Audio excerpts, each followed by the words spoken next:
त्याला वापरावंच लागते.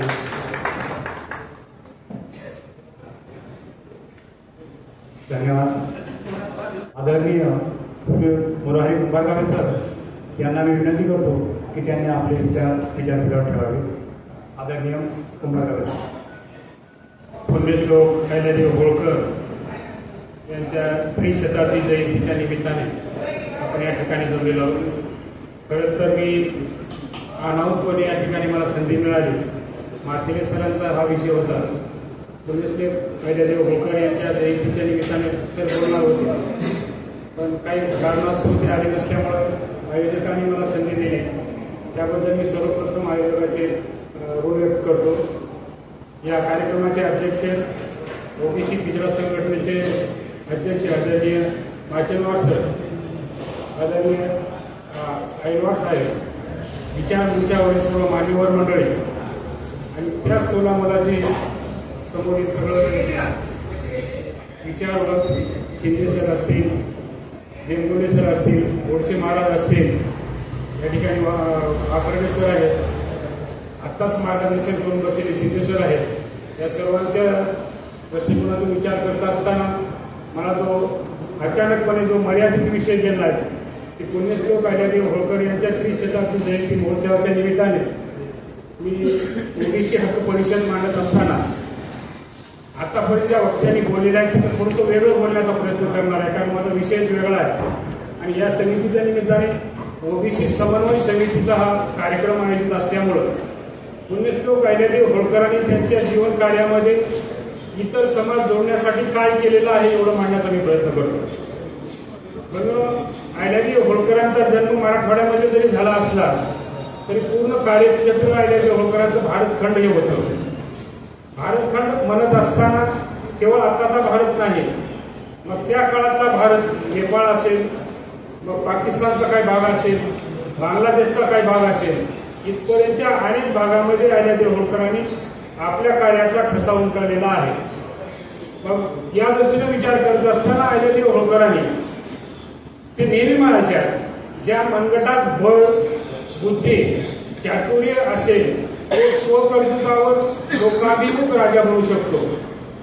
मग या प्रत्येक शब्दाचा जर अर्थाची उकल करायचा प्रयत्न जर केला आपण, तर अगोदर आपल्या राजकर्त्यांनी किंवा समाज कार्य करणाऱ्या सगळ्या व्यक्तींनी आपल्या मनगटामध्ये जर बळ निर्माण करायचं असेल तर अलीकडल्या काळामध्ये होणाऱ्या सगळ्या घडामोडी हे अगोदर अवगत केल्या पाहिजेत. आणि आपल्या समाजाला नेमकं काय पाहिजे, आपला समाज कशामुळे सक्षम होईल. जसं सावित्रीबाई फुले असतील, महात्मा फुले असतील यांनी शिक्षणाचा वसा घेऊन समाजाला जागृत करण्याचं काम केलं.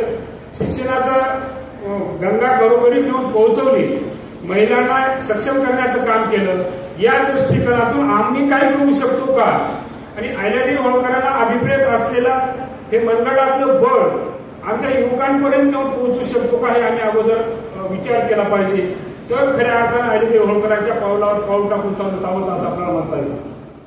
मग अहिल्यादेवी होळकरांनी त्या काळामध्ये काय केलं, तर त्यांचे सासरे मल्हारराव होळकरांनी त्यांना युद्धनीती असेल, राजकारण असेल, समाजकारण असेल, अर्थकारण असेल आणि या सगळ्या गोष्टीमध्ये पारंगत केले. आणि ज्या युद्धकला असतील त्या सर्व युद्धकला हे अहिल्यादेवी होळकर जाणत होत्या आणि समजून घेऊन ते आपल्या प्रशिक्षणार्थींना ते देत होत्या. इथपर्यंतचं कार्य हे मनगटात बळ देण्याचं काम हा अहिल्यादेवी होळकरांनी त्या काळामध्ये केलेलं आहे. केवळ मनगटामध्ये बळ निर्माण होऊन चालेल का, हा आपला दुसऱ्या पुढचा समज प्रश्न निर्माण होतो. मग मनगटात बळ, त्यानंतर बुद्धीची, आपल्याला बुद्धिचातुर्याची गरज आहे. बुद्धिचातुर्य आल्याशिवाय केवळ रेड्यासारखं वाढून ताकद अंगामध्ये उपयोगाचं होणार नाही.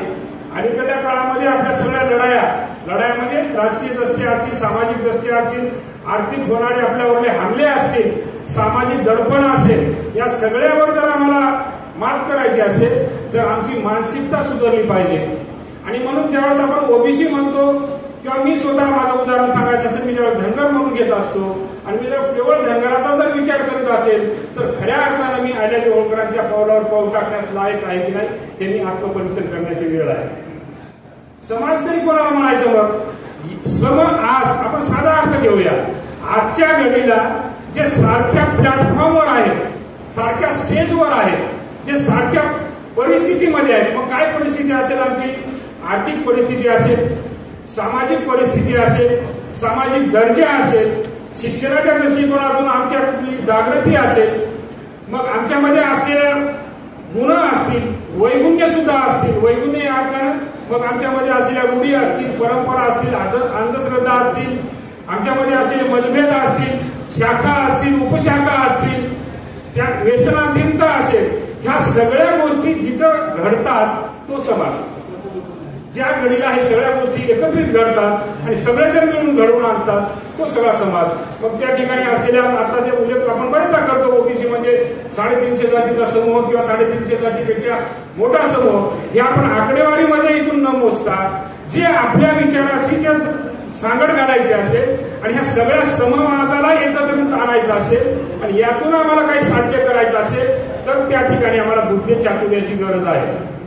हे बुद्धी चातुर्य आमच्यामध्ये कधी येईल तर अहिल्यादेवी होळकरांनी ठरवून दिलेल्या विचाराचा वसा आम्ही ज्यावेळेस घेऊ, कारण त्यांचेच निवडणूक ह्याच्यासाठी देण्याचा प्रयत्न करतो, कारण त्यांच्या जयंतीच्या निमित्तानं हा कार्यक्रम आहे की ज्या वेळेस आमचं संघटन मजबूत होईल त्यावेळेस सत्ताधाऱ्याला सुद्धा वाटेल की हे आम्ही त्यांच्या बाजूने गेलं पाहिजे, या संघटनेचा उदो केला पाहिजे. या काळातच मी उदाहरण सांगेन, अहिल्यादेवी होळकरांची जयंती सत्ताधाऱ्यांनी जे संघटनेमध्ये पूर्वीपासून काम करतात की जो वर्ग अहिल्यादेवी होळकरांना माझी अहिल्यादेवी म्हणते की मी त्यांचा विचाराचा मानते, त्याच्यापेक्षा एक पॉईंट पुढे जाऊन त्यांनी जयंती साजरी केली. हे कशाचे द्योतक असेल? हे तुमच्या संघटनेचा जोरावर निर्माण, तुम्ही सत्ताधाऱ्याला झुकवलेली तुमची ताकद आहे, हे तुमचं बुद्धी चातुर्य आहे. सत्ताधाऱ्यांना सुद्धा वाटते की या समाजाला मी सोडलो किंवा या वर्गाला जर मी सोडलो, आम्ही सोडलो तर खऱ्या अर्थानं आम्हाला इथून नष्टनाबूद व्हावं लागेल किंवा पराभूत व्हावं लागेल. आणि पराभूत जर व्हायचं नसेल, त्यांना जे आवडते किंवा ज्यांना जो विषय हृदयस्थानी जाऊन पोहोचलेला आहे या मानवाला सोबत घेतलं पाहिजे आणि घराघरापर्यंत हा मानव पोहोचले पाहिजे, ही भूमिका घेऊन सत्ताधाऱ्यांना अलीकडल्या काळामध्ये मोठ्या प्रमाणामध्ये जयंती साजरी केली. आता प्रश्न दुसरा असा आहे, केवळ जयंती साजरी केली म्हणून प्रश्न सुटले का आमचे सगळे? हाही दुसरा विचार करण्याचा प्रश्न आहे. आणि हा विचार आम्ही नाही करणार तर कोण करणार? त्यासाठी बुद्धी चातुर्य पाहिजे. आणि मग अहिल्यादेवीला अपेक्षित असलेलं बुद्धी चातुर्य जर म्हणत असताना ज्या वेळेस सत्तेमध्ये असलेले लोकच त्यांच्यावर एक सत्तेचा गैरवापर करून घेऊन जर त्यांच्यावर चालून येतात आणि त्या ह्या परिस्थितीमध्ये जर त्यांच्यावर कोंबडी करण्याचा प्रयत्न करत असतील तर त्याला त्यांची जागा दाखवून देण्याचं काम अहिल्यादेवी होळकरांनी केलं आहे. ज्या माऊलीच्या घरातल्या 22 चिता डोळ्यासमोर जळालेल्या स्वतः बघितलेल्या आहेत, स्वतः अग्नी दिलेल्या आहेत, अशा परिस्थितीमध्ये सुद्धा त्यांनी कणखरपणे आपलं राज्य व्यवस्थितपणे चालवून साध्या पांढऱ्या घोंगडीवर बसून कुठलीही अभिलाषा न बाळगता हे राज्य सुसंस्कृतपणे, सुरक्षितपणे आणि व्यवस्थितपणे चालवण्याचं काम झालेलं असताना हे पेशव्यांना ज्यावेळेस पाहवलं नाही त्यावेळेस राघवा नावाचा जो प्राणी जो आहे तो अहिल्यादेवीच्या राज्यावर चाल करून येऊ शकतो आणि त्याला नेस्तनाबूद करण्याचं हे चातुर्य अहिल्यादेवी होळकरांनी दाखवले. ते तलवारीने नाही, आम्ही अगोदर लक्षात घेतलं पाहिजे. आपण लढाई म्हणली की हाणामारी, खून खराबा किंवा छातीला छाती लावून लढणं हेच आमच्या डोक्यामध्ये भरलेलं आहे. तर अहिल्यादेवी होळकरांनी ते केलं नाही. तर ज्यावेळेस राघोबा त्यांच्या राज्यावर चालून आले त्यावेळेस फक्त 500 महिलांची तुकडी अहिल्यादेवी होळकरांनी त्या काळामध्ये निर्माण केली. 500 महिलांची तुकडी. अलीकडल्या काळामध्ये आपण आताच्या पैलगामच्या उदाहरण आपल्या समोर आहे, एका महिलेनं भारताला विजय मिळवून दिला. हे काम अहिल्यादेवी होळकरांनी त्या काळामध्ये करून दिलं आहे. रेणुका नावाच्या एका महिलांच्या तुकडीच्या प्रमुखांनी राघोबा दादाला हरवण्याचं काम सगळ्यात महत्वाचं केलंय. ह्याच्यासाठी लागते बुद्धी चातुर्य. आणि हे बुद्धी चातुर्य निर्माण झालं म्हणून तलवारीची बाहेर काढण्याची गरज नसताना सुद्धा, गरज पडूनच येता अहिल्यादेवी होळकरांनी ते युद्ध लढलेलं आहे. म्हणून अहिल्यादेवी होळकरांना पुण्यश्लोक म्हणतो आपण किंवा देवी म्हणतो, शांतीचा संदेश देणाऱ्या म्हणतो किंवा त्यांना एक उच्च स्थानी ग्रहित करतो. बरेचदा आपण अहिल्यादेवी होळकरांना लढायामध्ये, युद्धामध्ये गुंफून घेतो, पण अहिल्यादेवी होळकरांचा हेतू कधीही लढाई करण्याचा नव्हता. प्रत्यक्ष लढाई करण्याचा कधीही हेतू नव्हता. म्हणून त्यांच्या गौतमाबाईचे एक उदाहरण मी तुम्हाला खूप चांगलं सांगेन. गौतमाबाई त्यांना सांगायच्या, अहिल्या तू अगोदर पदर घे, नंतर पदरात घे, गरज पडली तर पदर पसर, आणि एवढ्यावरही नाही भागलं तर पदर खोचल्याशिवाय राहू नको. ही शिकवण त्यांचे सासूबाईने दिलेली होती. या पदरामध्ये काय उजळलेलं आहे? तू शील सांभाळ, धर्माला अपेक्षित आहे असंच वर्तन कर, समाज संघटित राहील असंच वर्तन कर, वरिष्ठांचा सन्मान राहील असंच वर्तन कर, म्हणजेच पदर घे. तुझ्या राज्यामध्ये कोणी न्याय मागायला आला असेल तर त्याला योग्य तोच न्याय दे, आणि तो न्याय देत असताना न्याय ज्याला मी दोघांनाही मिळालेला आहे असं वाटलं पाहिजे, दोघांनाही असं वाटलं नाही पाहिजे की माझ्यावर अन्याय झाला. जो आरोपी आणि फिर्यादी साहेबाच्या भाषेत सांगायचं झालं तर दोन्ही खुश झाले पाहिजेत.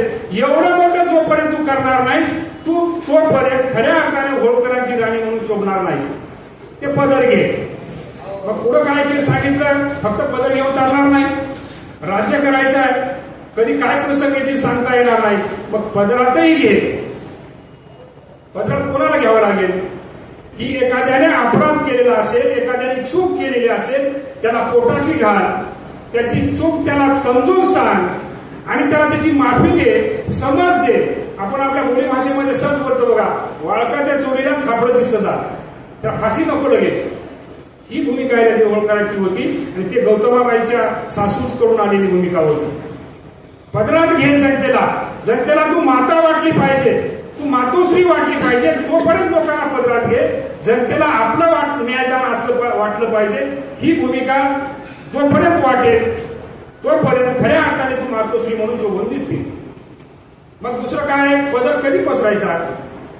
पदर यावेळेस पसर तू की तुझ्याकडून जर एखादी चूक झालेली असेल, तू भलेही राजा म्हणून तिथं काम करत असेल, राणी म्हणून तिथं काम करत असेल, तरीही तुझी चूक तू मान्य कर, आणि तुझ्या पुढचा जो आशिला आलेला असेल त्याला ते वाटलं पाहिजे की खऱ्या अर्थानं हे अहिल्यादेवी होळकरांनी आपला जे त्यांच्याकडून झालेली चूक असेल किंवा त्यांच्या नातेवाईकाकडून झालेली चूक असेल ती मान्य केलेली आहे. सगळ्यात चांगलं उदाहरण मी सांग आपल्या डोळ्यासमोर ठेवेल. मालेगाव एकदा बाजारातून चाललेले आहेत इंदोर मधल्या, आणि मालेगावच्या रथगाड्या पुढं एक गायचं वासरू आलं, आणि वासरू ते अचानकपणे मेलं त्या चाकाखाली होत. ही परिस्थिती अहिल्यादेवीला जेव्हा कळाली त्यावेळेस ती अहिल्यादेवी आल्या त्या ठिकाणी मालेगावला शिक्षा करण्याचं त्यांनी फरमान दिलं. स्वतःचा मुलगा जरी असला तरी अहिल्यादेवी होळकरांनी मालेगाव म्हणजेच मुलगा आहे त्यांचा, त्या मुलाला शिक्षा फरमान केलेला आहे. हे स्वतःचा पदर पसरवणं म्हणून आपण त्याला. चूक झालेली स्वतः कबूल करणं, आणि ते गायचं वासरू जरी असेल, मानवाची तर सेवा केलीच पाहिजे, पशु पक्ष्यांची सुद्धा सेवा केली पाहिजे, हे ज्ञान गौतमाबाईंनी अहिल्यादेवी होळकरांना दिलेलं होतं. पदर पसरूनही चालणार नाही. आता सगळं पदर पुढं काय करावं लागेल? आणखी अशी परिस्थिती निसर्ग निर्माण करू शकते किंवा राजकीय लोक बाजूचे निर्माण करू शकतात. अशा वेळेस मात्र तू राज्यावर चालून आलेला असेल, त्याच्या समोर दोन हात केल्याशिवाय राहणार नाहीस ही खात्री बाळग, आणि पदर स्वतःचा खोचून तू लढायला तयार राहा. हे आम्हाला शिकावं लागेल. महामानवाच्या जयंत्या किंवा पुण्यतिथ्या कोणीही महामानव असतील, सगळ्याच महामानवांच्या विचाराच्या दिशा हे समाज सुधारणेसाठीच असलेल्या असतात आणि आहेत. फक्त दिशा दिसताना जरी आपल्या वेगळ्या असल्या तरी समाजाची उन्नती, या ठिकाणी असलेल्या सगळ्या घटकाची उन्नती, इथलं समृद्ध झाला पाहिजे समाज, सगळ्यांना न्याय मिळाला पाहिजे, हीच भूमिका असते. फक्त विषय वेगवेगळे जरी असले तरी. म्हणून अहिल्यादेवी होळकरांच्या बाबतीमध्ये सांगत असताना त्यांना लुटमार अजिबात चालत नव्हती. एक प्रसंग मी सांगेन. मल्हारराव होळकरांनी राजपुताना आणि मध्य प्रदेश मधला आताचा भाग, राजस्थान मधला काही भाग, कुंभेरीकडला काही भाग लुटला होता, आणि घोडे, हत्ती, त्याचबरोबर उंट यांच्यावर तिजोरी घालून राजवाड्यापुढे समोर आलेली होती. अहिल्यादेवीला विचलित झाले की सगळं काय येत आहे समोरून, आणि पुढे मल्हारराव होळकरांचा रथ आहे. त्याने मल्हारराव होळकर राजवाड्यामध्ये आल्याबरोबर प्रश्न विचारला, मामाजी हे काय चाललेलं आहे? त्यावेळेस सांगितलं मामाजीने त्याला काय झालेला प्रकार आहे आणि हे सगळी संपत्ती आहे. त्याच वेळेला अहिल्यादेवी होळकरांनी मामाजीला खडसावून सांगितलं, मामाजी ही दौलत आपली नाही, ही दौलत जनतेची दौलत आहे. ही दौलत आपल्या आवश्यक आहे तेवढी घेतली पाहिजे, आपल्या लुटीमध्ये नियमानं बसेल तेवढीच दौलत घेतली पाहिजे, बाकीची दौलत तुम्ही परत करा. एवढं मोठं सामर्थ्य आयलाटे होळकरांमध्ये निर्माण झालं. कधी निर्माण झालं? ज्यावेळेस ज्ञान निर्माण करून घेतलं त्याने. म्हणून त्याला 4 भाषा येत होत्या देवीला. मग मराठी असेल, हिंदी असेल, फारसी असेल, उर्दू असेल, यासारख्या 4 भाषा फक्त वाचण्यासाठी नाही तर त्याच्या पत्र लेखनाचे सुद्धा आपल्याला काही बरीच उदाहरणं बघायला मिळतात. मग लेखाजोखा असेल, यासारख्या गोष्टी अहिल्यादेवी पारंगत होत्या. त्यावेळेस त्या कुठे सुदृढ झाल्या होत्या. म्हणून आजच्या या सर्व ओबीसी समाजाला, आमच्या समाजालाही आम्ही सुदृढ केलं पाहिजे. आमच्या मुलींना शिक्षणाची संधी आम्हीच निर्माण करून दिलं पाहिजे. बरेचदा मला ऐकायला मिळते की आमचे राजकीय नेते बरेचदा होते, असं मी माफी मागतो. मी कोणावर टीका करावं म्हणून नाही, पण खरं बोललं पाहिजे. इथं खरं बोललं तर कुठं खरं बोलणार? पक्ष बदलतात, कामं होते बदलले तर काय बिघडलं तुमचं? प्रस्थापित पक्षांच्या तुम्ही डोळ्यासमोरचे चित्र बघा. पोरगा एका पक्षात आहे, काका एका पक्षात आहे, पोरगी एका पक्षात आहे. मस्त सांगते त्यांचं. दिवाळी सगळी सारखी एका घरी साजरी करतात, दसरा एका दिवशी साळा करतात. तुम्हालाच काय एवढं येऊन पडले पक्ष बदलले तुमच्या नेत्यानं? पण मुळात माझी एक दुसरे प्रश्न असा आहे की जसं आरएसएस आपण नेहमी म्हणतो, इतर पक्षाच्या संघटना म्हणतो, तुम्हाला आपल्याला करायला काय हरकत? तुम्हाला म्हणण्यापेक्षा मी त्याच्यामध्ये आहे. आपल्याला करायला काय हरकत आहे? त्या राजकीय पक्षांच्या लोकांना तुमच्यामध्ये का गुंतवून घेतात? त्या मोकळं सोडा ना. कारण ते ज्या पक्षात काम करतात हे खऱ्या अर्थाने त्यांना नॉलेज आहे तेवढं. मी कोणाची बाजू घेतो, कोणा पक्षाची घेतो, नेत्याची घेतो असं नाही, समजून घ्या. आणि त्याच्या मजबुरी आहे ते आपल्याला माहित नाही. तुम्हाला एक मजबुरी सांगतो आपल्या मोठ्या नेत्याची. एका नेत्याला पक्ष बदलायचा होता, त्यांनी पंढरपूरला बैठक बोलवली. त्या बैठकीमध्ये 50 लोक होते, त्याच्यामध्ये मी होतो.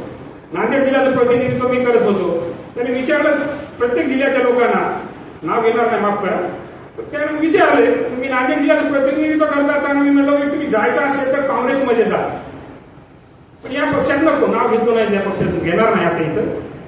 म्हणजे का जा तिथं? कारण हा राष्ट्रीय पक्ष आहे, भविष्यामध्ये काय होऊ शकते, तुमचा इथं अपमान तुम्हाला सहन होत नाही. सगळ्याचे झाले बोलले. त्या माणसाचं मी तुम्हाला वक्तव्य सांगतो, तुमचं म्हणणं सगळ्याचंही मला पटलेलं आहे. मी पक्ष बदलूनही हीच तुमची सगळ्याची भूमिका आहे.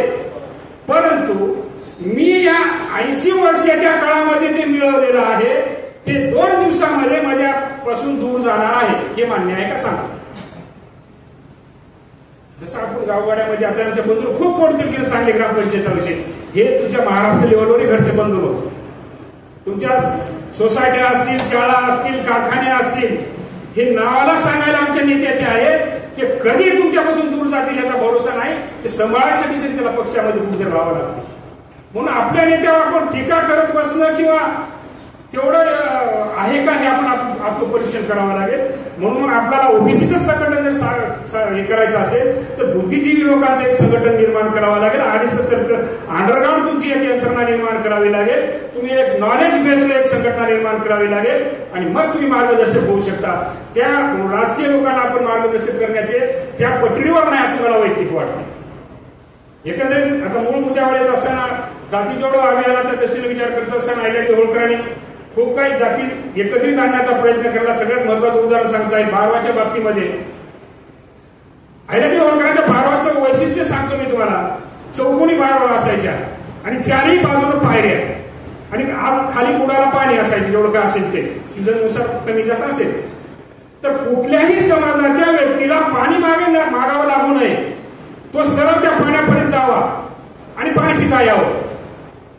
हे खऱ्या अर्थानं जाती जोडण्याचं काम अहिल्यादेवी होळकरांनी त्या काळामध्ये केलेलं आहे. 12,776 हे वेगवेगळ्या वास्तू अहिल्यादेवी होळकरांनी त्यांच्या आयुष्यामध्ये निर्माण केलेल्या आहेत. पण अलीकडल्या पुस्तकामध्ये आपला 4,000 3,000 आकडे वाचायल्यानंतर ज्यावेळेस आपण गॅजेट बघतो इंदोरचं, त्यावेळेस 12,776 त्यांनी वास्तू निर्माण केल्या. आणि ते वास्तू निर्माण करत असताना जाती जोडण्याचं काम खूप महत्वाचं केलं आहे. त्यामध्ये त्यांनी 5 मस्जिदी सुद्धा बांधलेल्या आहेत. त्यांचा अंगरक्षक शरीफ खान मुसलमान होता. इंदोरच्या हनुमान मंदिराचा पुजारी मादिर खान हा मुस्लिम होता. तो ज्यावेळेस निवृत्त झाला त्यावेळेस त्याला 3 गडी जमीन दिली आणि त्याचा स्वतःचा प्रपंच चालण्याचं त्याला मार्गदर्शन केलं. तो वयाने निवृत्त झाला. एवढं मोठं जाती जोडण्याचं काम अहिल्यादेवी होळकरांनी 300 वर्षापूर्वी केलेलं आहे. म्हणून त्याची आपण त्रिशताब्दी जयंती साजरी करत आहोत. एकंदरीत अहिल्यादेवी होळकरांना किती बोलावं हे मर्यादेच्या बाहेरचा विषय आहे. आणि माझ्या वेळेचा मी आपल्या आधीच म्हणलं जाते, खांदी भार पोटी भूक आणि काय तत्वज्ञान सुख म्हणतो आपण, तसं होऊ नये याची काळजी घेतो. आणि संयोजकाने आयत्या वेळेला माझा जो विषय दिला ती मांडण्याचा मी प्रयत्न केला. तुम्ही गोड करून घेतला त्यामुळे तुम्ही सर्वांचे धन्यवाद देतो आणि माझी जागा घेतो. धन्यवाद.